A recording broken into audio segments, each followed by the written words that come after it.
அமைச்சர் பொன்முடி மீதான வழக்கில் சிபிஐ தற்போது சிறப்பு நீதிமன்றம் ஆஜராக உத்தரவு பிறப்பித்திருக்கிறது. சட்டவிரோத பணப்பரிவர்த்தனை வழக்கில் பிஎம்எல்ஏ ஆக்ட் சொல்லக்கூடிய சட்டவிரோத பணப்பரிவர்த்தனை வழக்கில் அமைச்சர் பொன்முடி ஆஜராக உத்தரவு பிறப்பிக்கப்பட்டிருக்கிறது. செம்மண் வெட்டி எடுத்து அரசுக்கு கிட்டத்தட்ட 29 கோடி ரூபாய் சுமார் இழப்பு ஏற்படுத்தியதாக தொடரப்பட்ட வழக்கில் சிபிஐ சிறப்பு நீதிமன்றம் இந்த உத்தரவினை பிறப்பித்திருக்கிறது. கூடுதல் விவரங்களுக்காக இணைகிறார் தலைமை செய்தியாளர் சிவா. உங்களது விவரம். கோபால், சட்டவிரோத பண பரிவர்த்தனை தொடர்பான வழக்கில் அமைச்சர் பொன்முடி மார்ச் 19ஆம் தேதி நேரில் ஆஜராக சென்னை சிபிஐ சிறப்பு நீதிமன்றம் ஒரு உத்தரவை பிறப்பித்திருக்கிறது.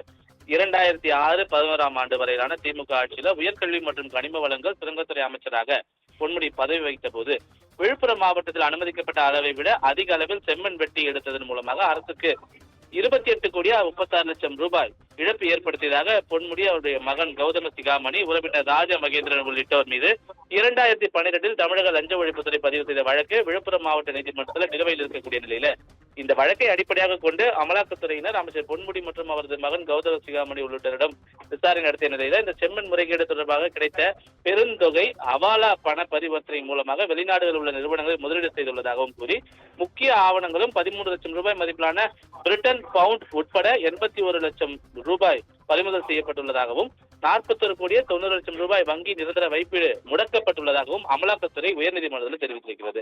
சட்டவிரோத பண பரிமாற்ற தடை சட்டத்தில் திமுக முன்னாள் எம்பி கௌதம சிகாமணி, KS ராஜமகேந்திரன், ஜெயச்சந்திரன், சதானந்தம், கோபிநாத் மற்றும் KS பிசினஸ் ஹவுஸ் நிறுவனம் ஆகிய 6 பேருக்கு எதிராக அமலாக்கத்துறை சார்பில் 2023 ஆகஸ்ட் மாதம் சென்னை சிபிஐ சிறப்பு நீதிமன்றத்தில் 90 பக்க குற்றப்பத்திரிகையை அமலாக்கத்துறை தாக்கல் செய்திருந்தது.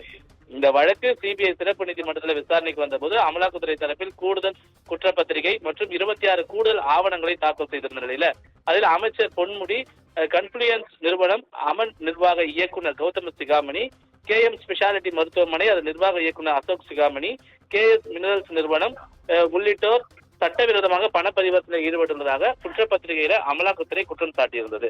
இந்த கூடுதல் குற்றப்பத்திரிகை விசாரணைக்கு எடுத்துக்கொண்டு சிபிஐ சிறப்பு நீதிமன்ற நீதிபதி எழில் வேலவன் அமலாக்கத்துறை தாக்கல் செய்த கூடுதல் குற்றப்பத்திரிகையில் உள்ள பொன்முடி மற்றும் கௌதம சிகாமணி, அசோக் சிகாமணி உள்ளிட்டோர் மார்ச் 19ஆம் தேதி நேரில் ஆஜராக சம்மன் அனுப்ப உத்தரவிட்டு இந்த வழக்கின் மீதான விசாரணையையும் அன்றைய தினத்திற்கு ஒத்திவைத்திருக்கின்றார். கோபால்,